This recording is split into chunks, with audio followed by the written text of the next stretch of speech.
Oke. Assalamualaikum warahmatullahi wabarakatuh. Selamat pagi Sobat Tech. Balik lagi nih ke podcast kita bersama saya Nanda Adi dan teman saya. Halo teman-teman Sobat Teh yang mungkin sudah join di YouTube gitu ya.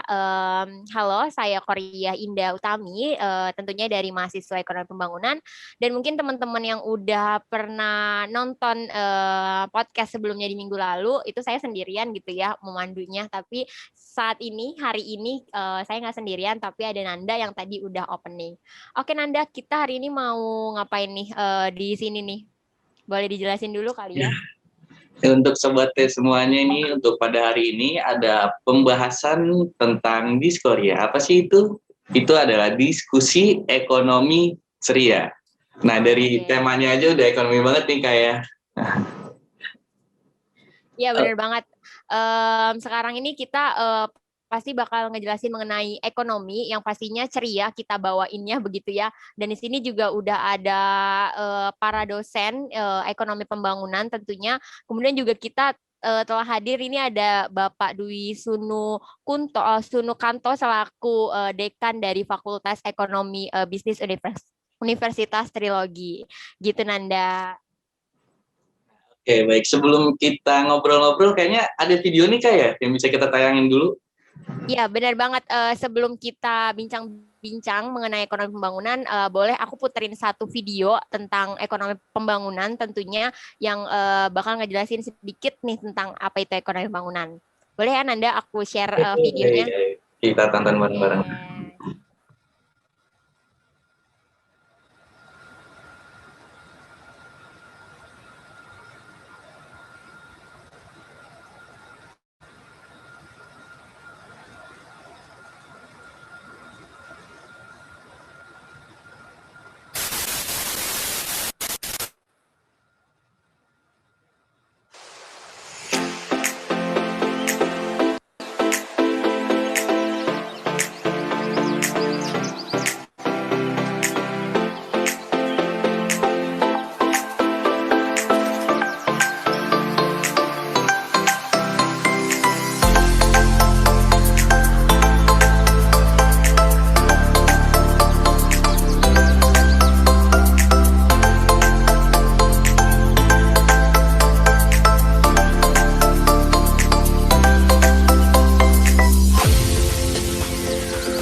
Halo teman-teman semua, perkenalkan nama saya Ananda Sinta Sirait sebagai Ketua HIMEPA 2020. Saya Putra Tristan Sapa sebagai Wakil Ketua HIMEPA 2020. HIMEPA adalah organisasi yang ada di Universitas Trilogi, di mana beranggotakan program studi ekonomi pembangunan.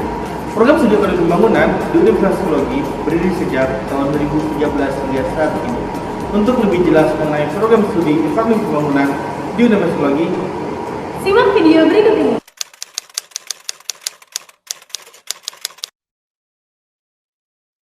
Program Studi Ekonomi Pembangunan Universitas Trilogi memiliki kurikulum yang mampu mencetak alumninya membangun ekonomi secara bersama, bermitra atau berkolaborasi menggunakan sumber daya lokal yang ada untuk menciptakan masyarakat yang mandiri berdasarkan nilai-nilai kearifan lokal Nusantara. Sebelum turun ke lapangan, mahasiswa dibekali mata kuliah. Mata kuliah ini juga menjadi penciri program studi ekonomi pembangunan.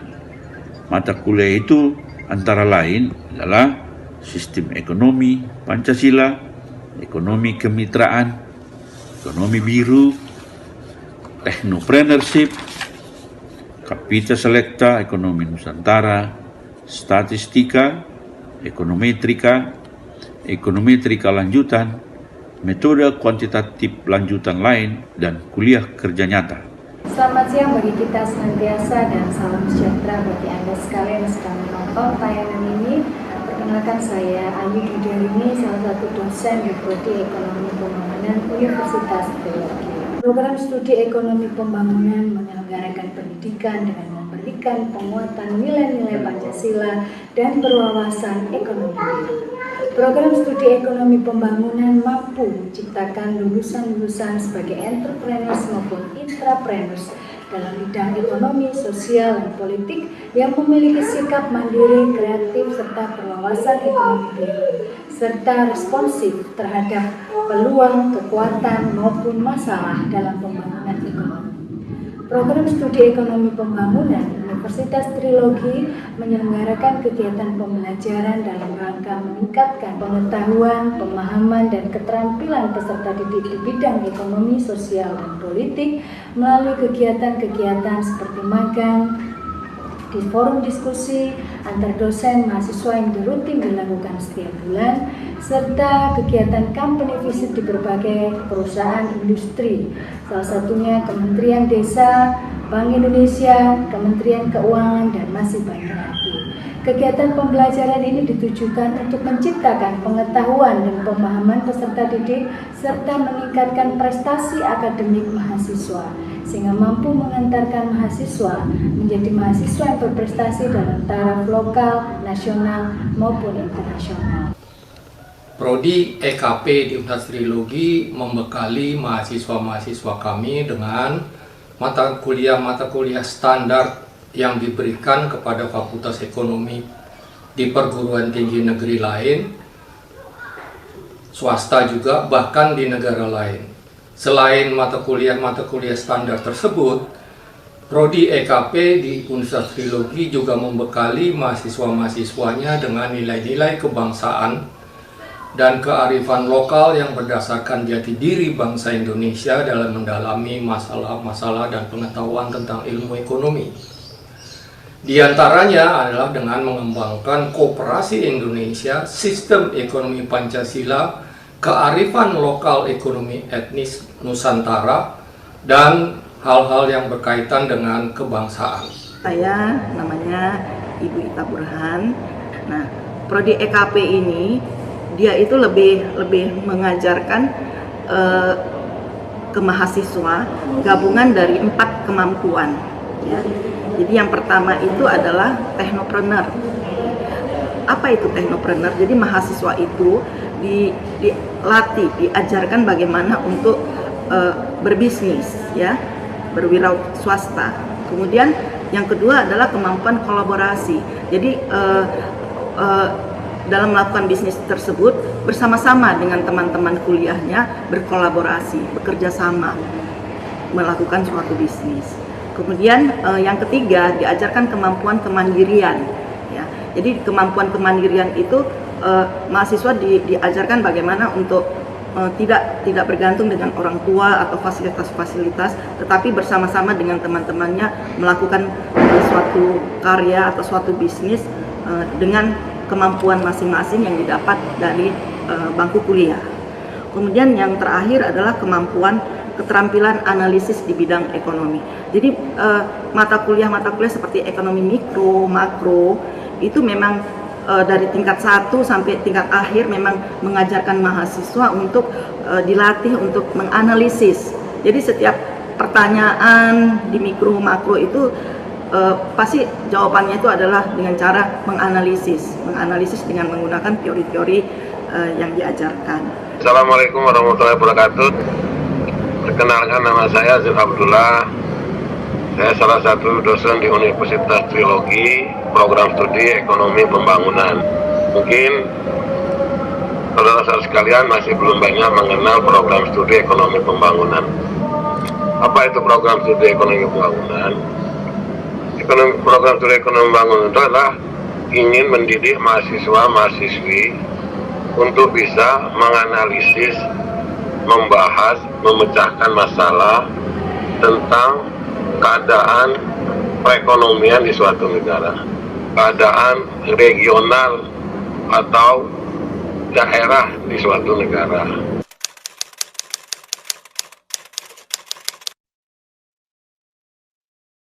Sebetulnya ada 2 ya konsentrasi di dalam EKP ini, yaitu konsentrasi ekonomi biru, terus yang kedua konsentrasi ekonomi keuangan perbankan. Pendekatan ekonomi biru tadi mengikuti sistem ekologi di mana satu bagian terkait dengan bagian lain saling terhubung untuk mencapai tujuannya secara bersama.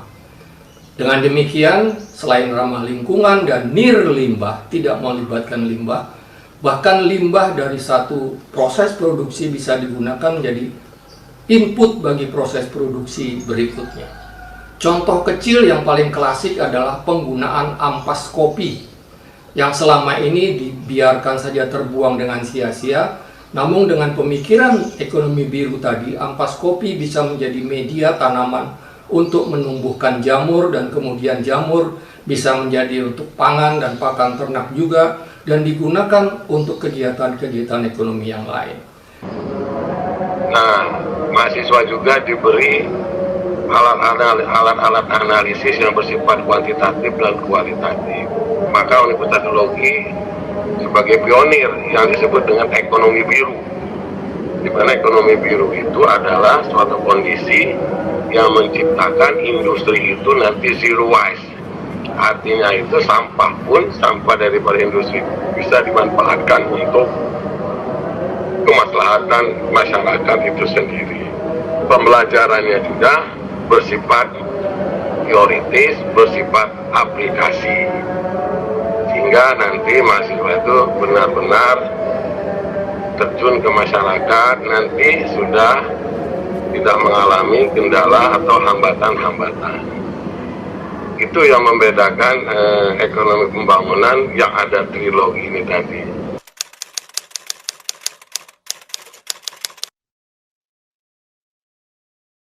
Jadi kenapa milih EKP? Karena ada dua hal yang bisa kalian lakukan dengan 4 kemampuan tersebut.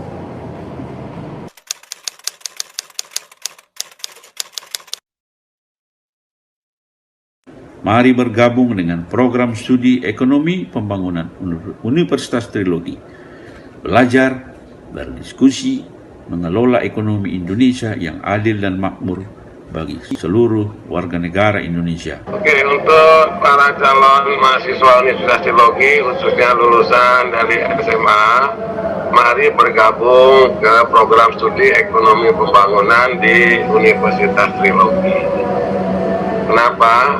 Karena Anda akan mendapatkan ilmu yang sangat bermanfaat apabila nanti Anda terjun ke masyarakat.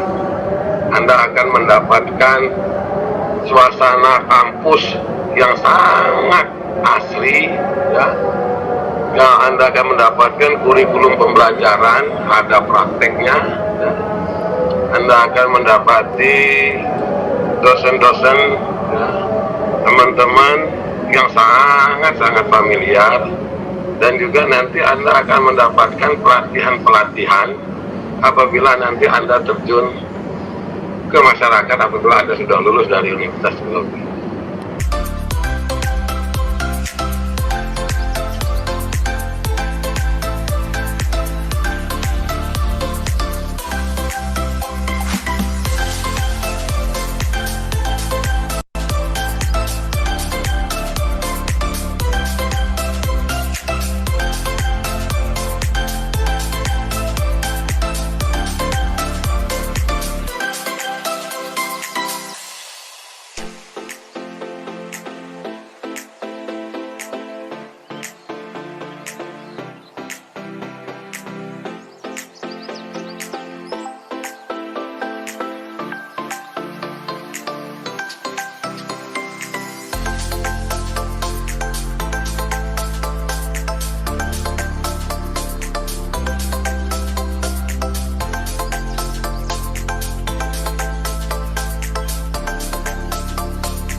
Nah, sudah lihat yang tadi kan?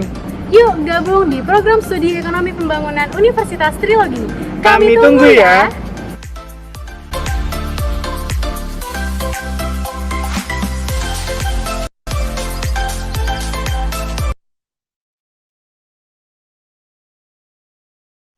Nah, Sobat T, tadi kita udah lihat sedikit video tentang ekonomi pembangunan yang ada di Universitas Trilogi.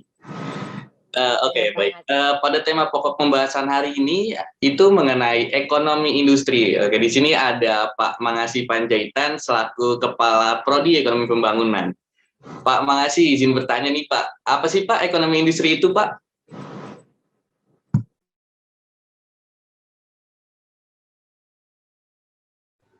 Terima kasih Nanda. Jadi sebelum saya menjelaskan ekonomi industri itu, ada kebutuhan yang besar di masyarakat untuk tenaga-tenaga ahli yang bisa mengelola industri di Indonesia. Ya, kalau kita kembali ke definisinya, industri itu adalah segala sesuatu yang mengolah input menjadi output, ya itu namanya industri, ya. Dan itu sangat banyak potensinya di Indonesia. Misalnya mengolah produk-produk pertanian menjadi bahan olahan, mengolah produk perikanan menjadi bahan olahan, kemudian industri pariwisata dan segala macam-macam ya. Jadi sebenarnya banyak sekali bidang ekonomi industri ini ya, industri makanan, industri pariwisata, industri pertanian, industri pengolahan, kehutanan dan segala macam. Nah, ini ada kebutuhan sebenarnya di masyarakat kita akan tenaga-tenaga ekonomi industri untuk mengelola seluruh sumber daya ekonomi kita yang begitu luas. Oleh sebab itu, kita tawarkan konsentrasi yang baru, yaitu ekonomi industri. Untuk melengkapi, tadi sudah disampaikan, sebelumnya kita memiliki dua konsentrasi, yaitu ekonomi biru dan keuangan perbankan. Ya. Jadi ekonomi industri itu ya bagaimana mengolah sumber daya alam yang ada menjadi bahan olahan atau menjadi bahan baku maupun final goods yang dibutuhkan oleh masyarakat. Tapi itu tidak cukup, Nanda. Jadi anak-anak juga nanti diajarkan apakah misalnya kalau mengolah bahan baku tertentu ada pasarnya enggak gitu kan. Jadi selain bagaimana mengolah produknya juga harus berpikir ada pasarnya enggak. Karena percuma kita mengolah suatu produksi kalau tidak punya pasar, ya. Kemudian bagaimana persaingannya, ya. Kemudian siapa konsumennya, itu nanti dijelaskan dalam ekonomi industri.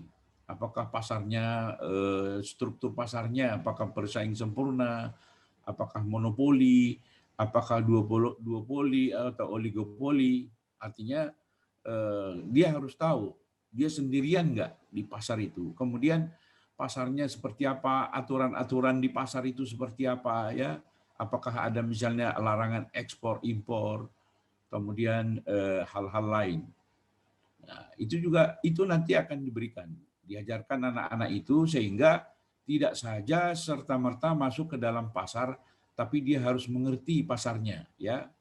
Mengerti pasarnya, pembelinya, apakah ada peminatnya.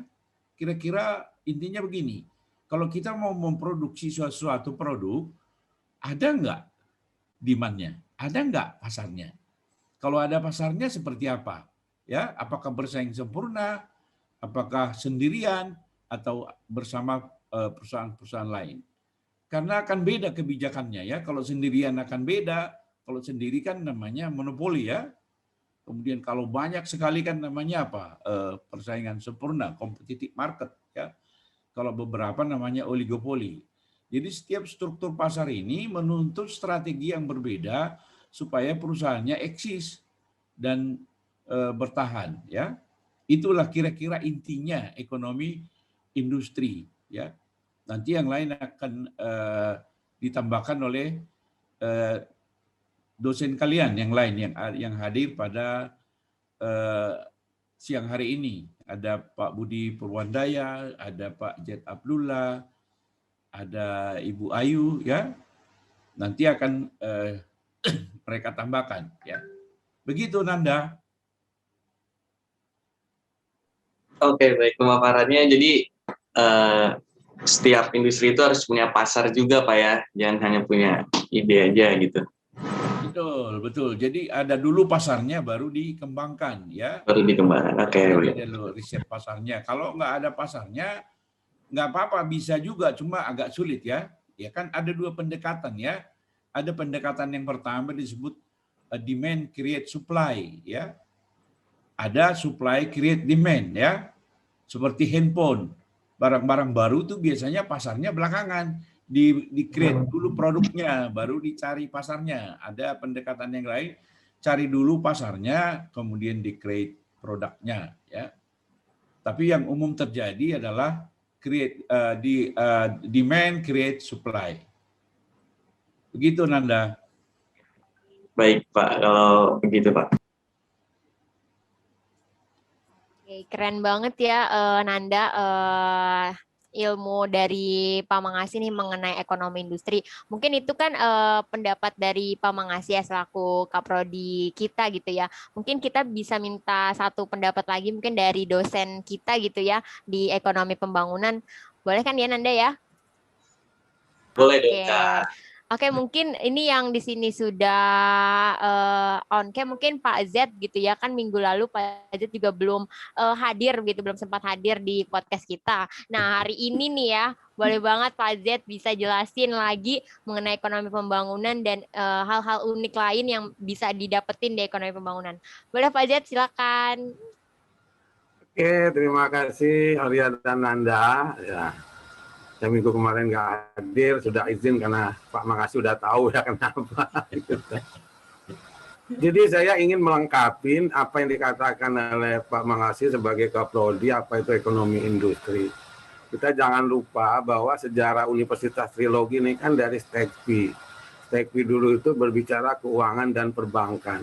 Nah, keuangan perbankan juga itu adalah bagian dari industri. Maka namanya adalah industri keuangan dan industri perbankan.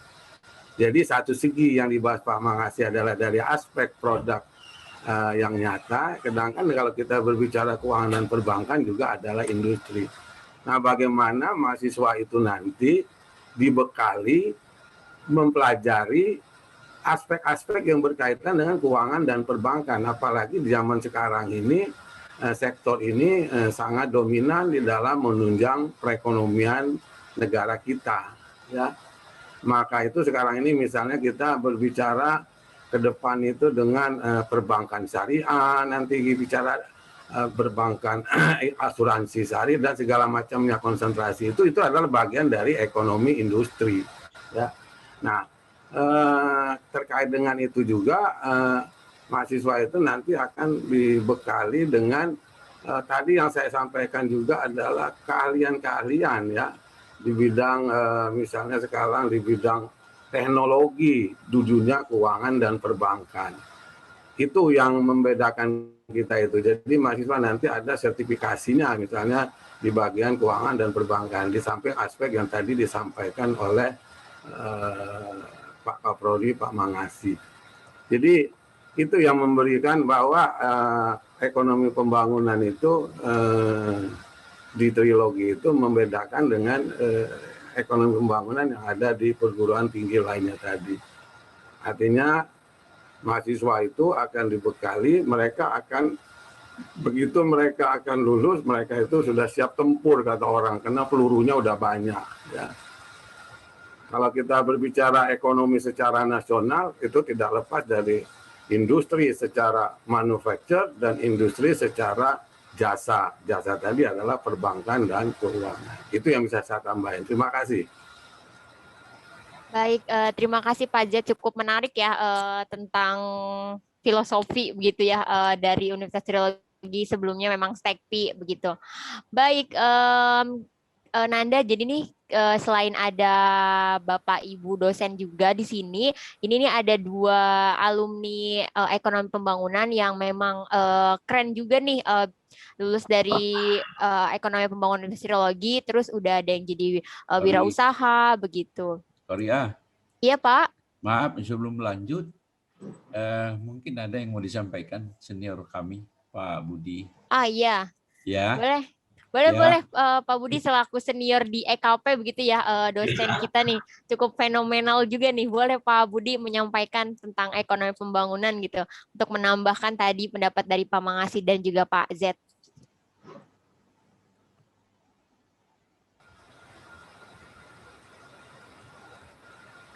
Terima kasih Korea, terima kasih Pemangasi. Tapi sebetulnya saya ingin dengar ceritanya para alumnus gitu ya.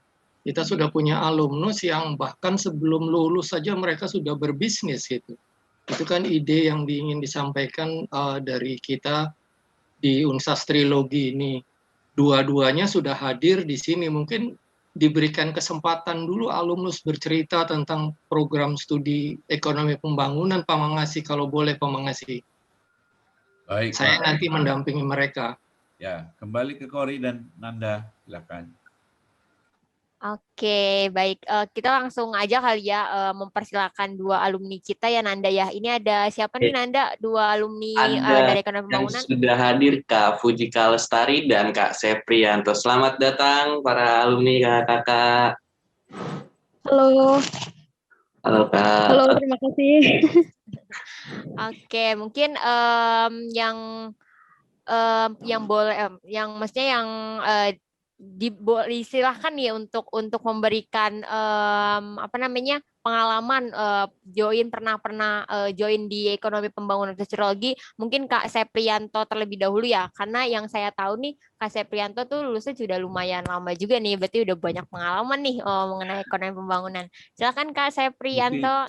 Kori, mungkin sebelum mereka cerita, mungkin saya kasih panduan dulu ya. Jadi mungkin begini, selamat datang Pujika sama Seprianto.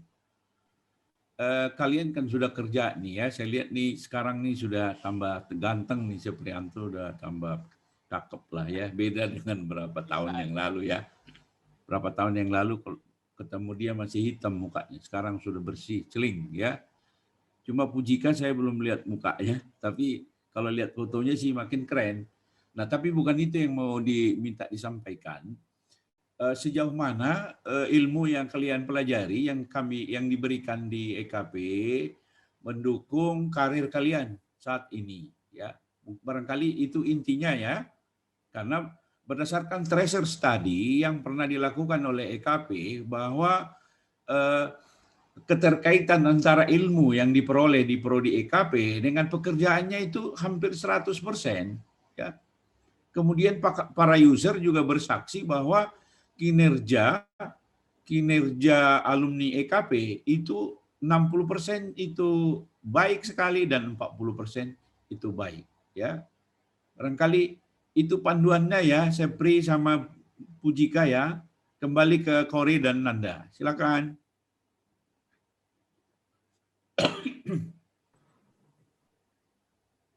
Ya, baik. Mungkin langsung saja gitu ya, karena kan kita juga dibatasi oleh waktu. Takutnya nanti sedikit nih informasi yang kita dapetin. Boleh ya, Nanda? Kita ke Kak Seprianto. Silakan Kak, boleh sharing-sharing.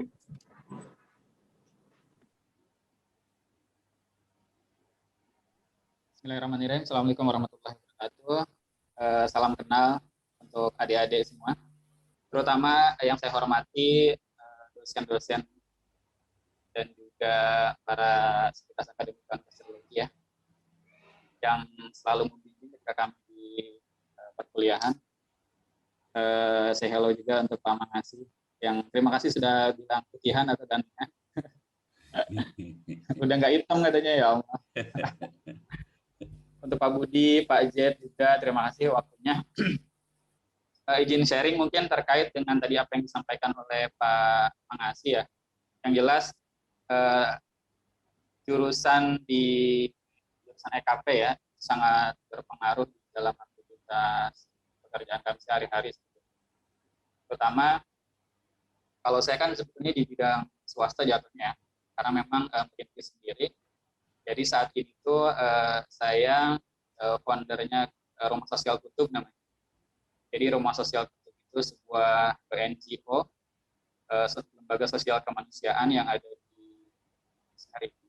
alhamdulillah kita sudah hari ini tingkat provinsi, tingkat DKI. Nah, kami concern di dalam dunia kemanusiaan, terutama pemberdayaan ekonomi dalam hal ini memperdayakan masyarakat miskin duafa ya. Dan yang jelas pelajaran ekonomi yang kami dapat di EKP itu ya sangat berarti ya, terutama terkait dengan bagaimana memandirikan masyarakat, bagaimana menganalisis, bagaimana terutama sektor-sektor apa aja yang berkaitan dengan masyarakat itu biar bisa mandiri itu seperti apa sih gitu yang harus kita ambil. Ini sangat berkaitan banget. Terus juga selain di rumah sosial tutup, saya juga ada bisnis pojok ternak namanya. Saya lihat di sosial medianya, jadi pojok ternak itu pun kami saya rintis juga berdasarkan ekonomi kerakyatan sebetulnya. Jadi kalau misalkan hari ini teman-teman tahu peternakan lalu perusahaan ternak itu rata-rata mereka independen sendiri, tapi kami di pojok ternak itu memberdayakan masyarakat, sehingga masyarakat yang awal itu mereka terikat dengan para tengkulak gitu, penjualannya itu sangat murah, sehingga mereka bisa terbantukan dengan adanya kami, karena mereka langsung kami bina. Sehingga ketika kami hadir itu ya membeli ternak mereka, insya Allah dengan harga yang jelas tadi yang disampaikan Pak Mangasih sangat kaitan lah ya. Dan cukup berguna juga dalam aktivitas kami juga.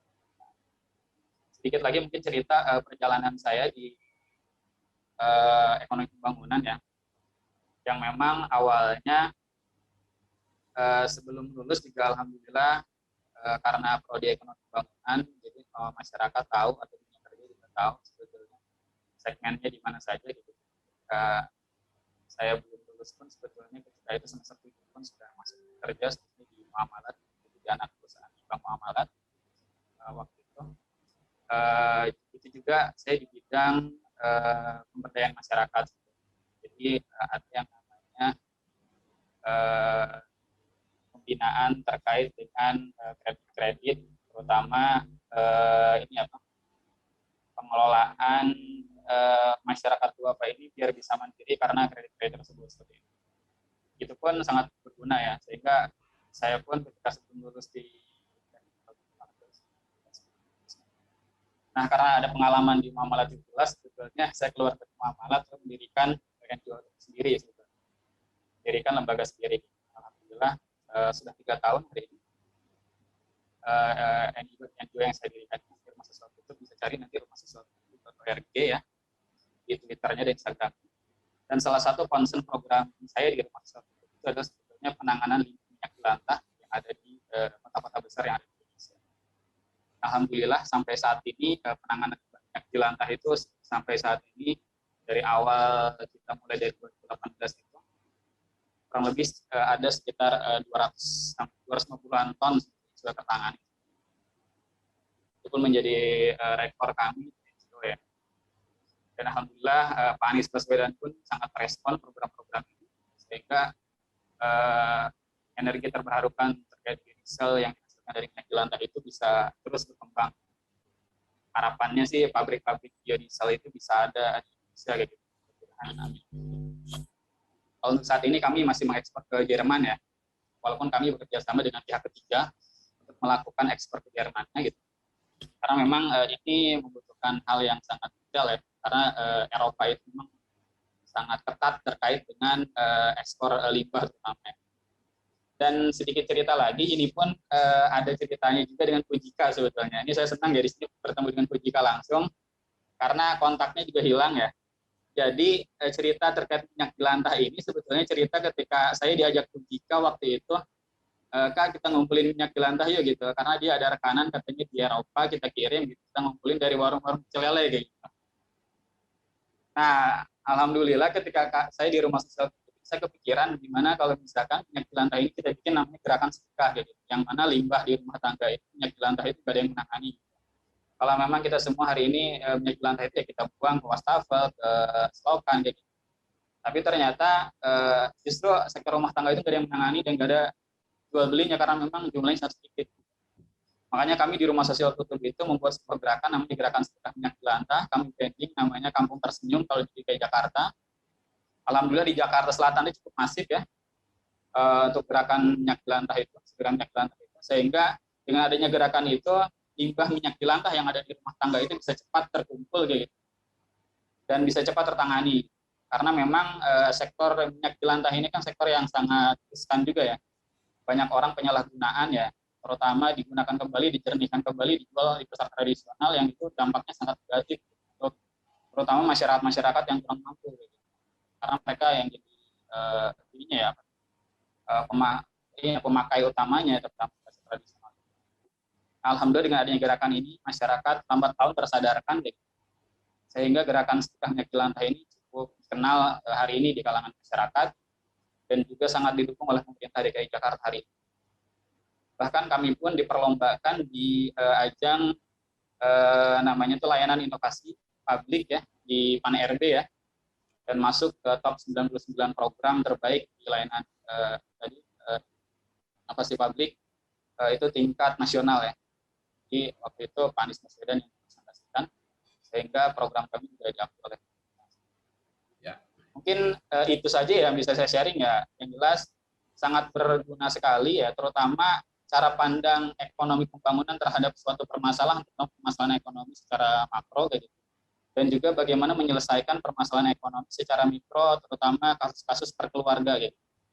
Harus seperti apa sih gitu perlakuan terhadap keluarga-keluarga yang memang mereka itu tidak mampu, bahkan tidak mampunya itu turun-turun, itu bagaimana kita harus bisa memotong rantai kemiskinan tersebut gitu. Itu cara pandang seperti itu sangat berguna sekali ya, ilmu-ilmu yang diberikan di dalam pembangunan ini. Terima kasih juga untuk para dosen yang telah mendidik kami selama ini. Dan mudah-mudahan saya juga bisa nanti memberikan lebih lagi gitu. Insyaallah beberapa waktu lagi. Itu sih paling ya. Nanti silakan nanti ke Budika. Senang banget nih bisa bertemu Budika. Ya, halo, oke. Thank you Kak Seprianto nih atas pengalaman yang udah di-sharing kepada kita semua dan buat teman-teman juga yang nonton. Sangat luar biasa sekali ya yang apa namanya informasi yang sudah diberikan oleh Kak Seprianto bisa kita tiru nih untuk saya pribadi yang memang masih ada di EKP, dan juga Nanda nih ya yang mungkin masih muda nih di ekonomi pembangunan gitu. Oke Nanda, kita lanjut ya. Oh iya, maaf sedikit lagi. Tadi koreksi terkait penanganan limbah minyak jelantah kami hari ini sebenarnya sudah ada di angka 251 ton ya. Wow. Itu baru ada di Jogja, di Tegal kita ada, lalu kita ada juga di Jabodetabek yang jelas sudah masif gitu. Jadi sudah ada sekitar 251 ton yang sudah tertangani. Oke, berarti bukan di Jabodetabek aja ya, Kak, udah keluar daerah juga ya. Sama di Surabaya dan Lampung selalu ada. Oke, kayaknya harus ditiru nih niatnya yang baik gitu ya. Oke, selanjutnya di sini ada Kak Fujika Lestari. Boleh Kak pemaparannya apakah selama menimba ilmu nih di ekonomi pembangunan dan di kesibukannya sekarang itu berpengaruh atau gimana coba? Ya, untuk Kak Fujika dipersilakan. Halo semuanya, sebelumnya terima kasih buat para dosen EKP ya yang sudah mengundang saya untuk join hari ini, terus juga buat teman-teman EKP dan juga buat Kak Sepri, akhirnya ketemu lagi ya Kak, gitu. Sebenarnya untuk pengalaman dan juga relatable-nya dengan materi yang didapatkan ketika kuliah itu sebenarnya sekarang itu sangat relatable ya. Dengan yang aku alamin gitu, karena sekarang aku kerja di 2 perusahaan, satu di perusahaan sendiri ya sama teman-teman namanya PT Inovasi Global Business. Itu fokus kita untuk market ekspor, jadi fokus kita gimana caranya supaya produk-produk lokal itu bisa tembus ke pasar internasional. Nah, salah satu caranya itu kita fasilitasi dengan pembuatan aplikasi yang mempermudah mereka untuk proses ekspor gitu. Mulai dari pemasarannya, dokumentasinya, terus juga transport kayak gitu.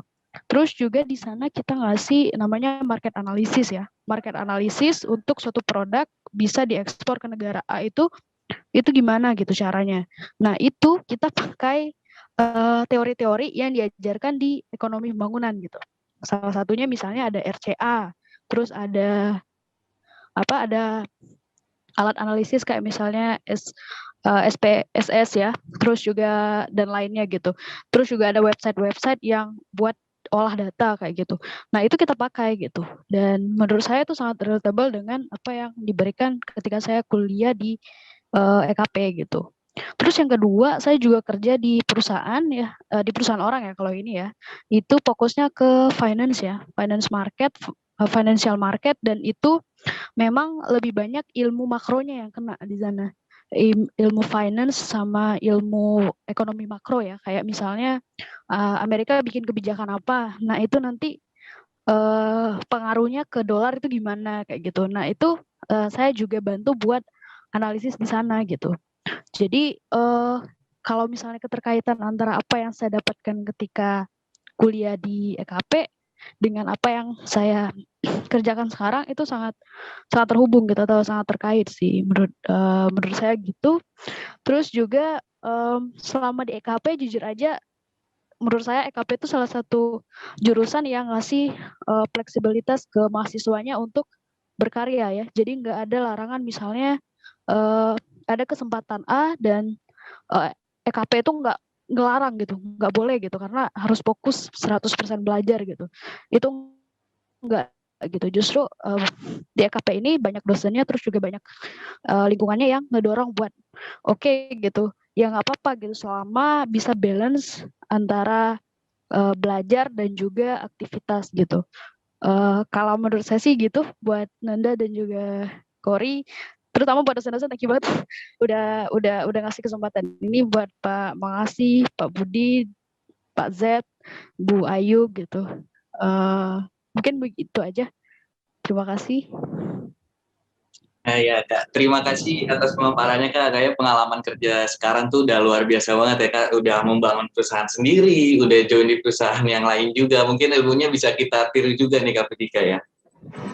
Iya benar banget nih Nanda, karena memang Kak Fujika yang aku kenal, yang saya kenal gitu kan, memang dulu tuh udah sibuk banget walaupun masih kuliah di ekonomi pembangunan, tapi udah sibuk sama perusahaan yang Kak Fujika bangun gitu. Jadi memang menginspirasi banget nih alumni-alumni kita dari Kak Fujika, terus ada Kak Seprianto, dan masih banyak lagi alumni-alumni yang keren dari ekonomi pembangunan Universitas Trilogi tentunya. Karena memang waktunya terbatas, jadi tidak memungkinkan begitu ya untuk bisa kita undang semua gitu. Tapi tenang aja, karena ekonomi pembangunan dan himpunan di ekonomi pembangunan juga punya banyak acara webinar-webinar yang seru dan pasti mengundang banyak expert, kemudian alumni dari ekonomi pembangunan yang bisa memberikan informasi lebih banyak lagi. Gitu Nanda. Nanda dan Kori, Bapak mau nambahkan sedikit ya. Ya boleh Pak. Berdasarkan hasil survei itu tadi ada 40% alumni EKP itu sudah bekerja sebelum lulus. Nah, di antaranya Fujika dan Seprianto. Jadi mereka sudah bekerja sebelum lulus, ada 40%. Kemudian kalau secara rata-rata sih mereka menunggu kurang dari 6 bulan sudah bekerja. Itu sekedar informasi saja. Mungkin penting buat calon-calon mahasiswa EKP bahwa alumni EKP tidak sulit mendapatkan pekerjaan, bahkan sebelum lulus sudah mendapatkannya. Begitu Nanda dan Kori. Iya, berarti untuk yang mau bergabung ke ekonomi pembangunan jangan takut Pak ya untuk masalah real pekerjaan, karena lebih dari 40% itu sebelum lulus sudah mendapat pekerjaan dan kurang dari 6 bulan sudah juga mendapat pekerjaan ya Pak ya. Betul ya. Untuk masa depan berarti sudah kelihatan lah, nggak usah takut nganggur gitu setelah lulus ya. Iya benar banget sih, jadi nggak usah ragu buat join di ekonomi pembangunan Universitas Trilogi, karena dari podcast kita yang pertama minggu lalu itu udah sangat meyakinkan banget nih ya. Terus juga sekarang apalagi ditambah pemaparan dari 2 alumni yang cukup keren juga. Oke Nanda. Gitu ya, karena keterbatasan waktu dan sudah ada pembahasan dari beberapa dosen dan para alumni, mungkin cukup sekian dari podcast hari ini. Semoga materi yang disampaikan dan pengalaman para alumni dapat kita tiru dan kita bisa lebih dari itu. Iya. Iya, benar Amin. banget. Amin. Oke, jangan lupa buat terus stay tune di Instagramnya Universitas Trilogi ataupun HIMEPA dan juga websitenya buat dapetin info yang lebih menarik dan lebih detail lagi. Oke, mungkin dari saya Korea Indah Utami cukup sekian. Terima kasih. Dari Nanda bagaimana? Ya, dan saya cukup, jangan ragu lagi untuk masuk EKP di Universitas Trilogi. Oke, saya tutup. Terima kasih. Wassalamualaikum warahmatullahi wabarakatuh. See you Sobat Teh. See you, Sobat. Waalaikumsalam. Terima kasih semuanya. Sukses selalu.